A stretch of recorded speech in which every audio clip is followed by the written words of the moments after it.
Alright, people. I'm going to make this review as short as possible because I am exhausted. And honestly, I found a few segments of Raw a little bit draining, but that's probably because I'm just tired.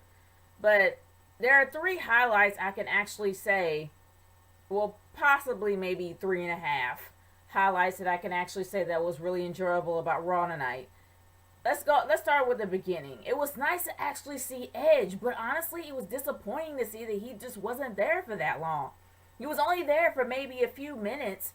I mean, it felt like a few minutes. He had, like, I guess it was the cutting edge when he invited Daniel Bryan out there. I have to say that that segment was really good. It was even better with the banter back and forth between Edge and Triple H.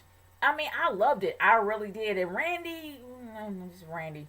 But either or, I really did like that segment. But it was kind of messed up on how you made this giant announcement about Edge coming back, and Edge is only there for one segment just to leave.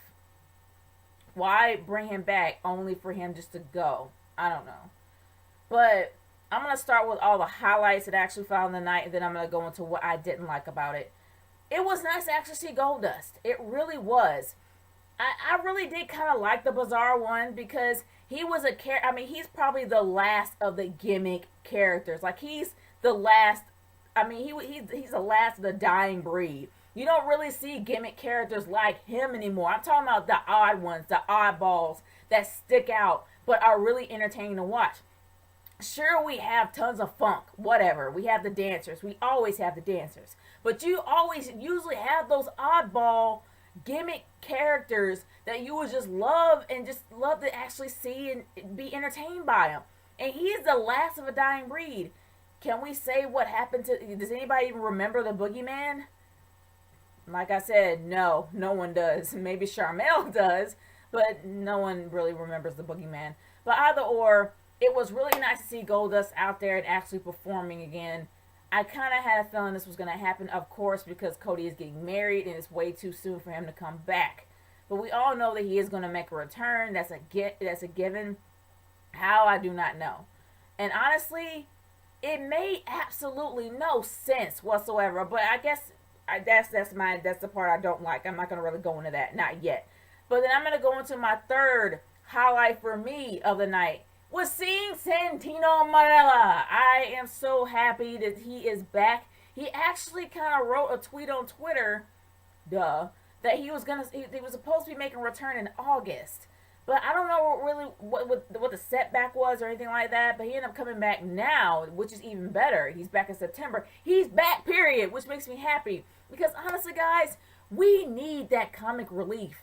This storyline has been way too serious and way too not even heart wrenching. It's just been way too serious and way too stressful for the average WWE Universe viewer. You need to have that comic relief. You need to have that break to bring your blood pressure down. Because honestly, it's been like so up here with how Triple H is and the whole corporate takeover. It's just been a lot. And for me, it was refreshing to actually see some comic relief and some entertainment on Raw when he fought Antonio Cesaro. I love the fact that he won. I'm hoping they're gonna do a lot more with Santino now, but it's probably just a pipe dream. But I'm gonna go in and I'm gonna go into the middle part of the show that I really didn't like. It made absolutely no sense to me on how Stephanie out of the blue decides to become a full heel and just up and fires Goldust, saying, "How do you feel about being a loser?" Usually she used to be little subtle about how rude she can be. Like, she was really subtle with it. Like, she wasn't completely direct, but you knew that it kind of sounded condescending, but then she probably didn't mean it to be condescending. She was kind of like a neutral, which is what I really liked her character to be. But now she's trying to become a full heel like she did when she was in her 20s. Like when she was 25 and she was that annoying full heel that just you really wanted to punch her in the mouth because her voice was that annoying. And she's starting to become her old character, her old self, like when she was 25. Good grief. Oh man, she's going to get really annoying really fast. I actually did like the kind of neutral Stephanie, how she really did act like she cared, but really didn't. She was kind of condescending about it, but you couldn't tell. But now she's just outright upfront rude, fire you, boom, gone. I don't like her being this way, but let's face it, when I actually saw her act like that, it reminded me far too much of the McMahon Helmsley era. And good grief, that was the. I hated that era with a passion. And I really hope it does not revert to that era at all. I'm really hoping it does not go back to that era. Good grief, no. But honestly, the entire center of this Raw sandwich was nothing but wash, rinse, and repeat storylines of old, and so many plot holes, I just can't even take it.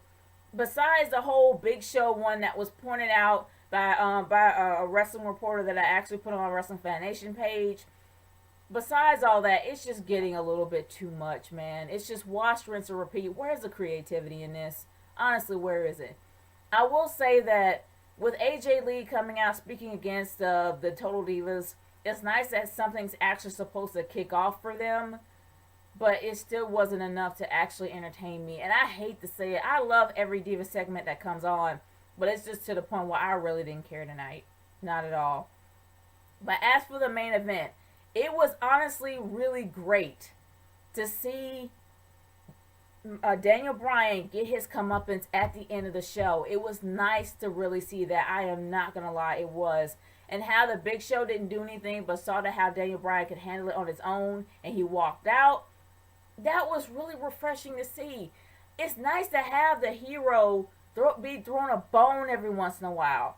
And it kind of brings the level of tension down a little bit so you won't be too stressed out about the show for those that are really into it. I mean, I wasn't stressed out at all, but I'm saying, like, for a storyline to be this serious, you want to bring it down a notch a little bit without bringing it down too much. I mean, that's how I feel about it. But all in all, for the overall show, it was all right. It wasn't top notch. It wasn't superior. It wasn't like, yay! It was just, eh. Because the beginning was great. Some parts in the middle was okay, but it felt like wash, rinse, and repeat of days of old. Not to mention how things just didn't fit in the storyline at all. And plus, with some of the matches, you just seen it before. How many times do we have to see Daniel Bryan go against somebody in the Shield? But it was also nice to actually see the ending being the way it was. It kind of gave the audience somebody to root for. It kind of threw them a bone. And it kind of been like, yay, we have a reason to cheer. Even though they had a reason to cheer, it just gave everybody a little ray of hope. But honestly, guys, I want to hear how you feel about Raw. Leave your comments in the comment section below or send a video response on how you feel that Raw should have went, could have went, or whether or not you think it's fine and nothing should have happened to it. I am curious to hear what your thoughts are about Raw tonight. This is Nature Girl 30 signing off. Peace out. Later.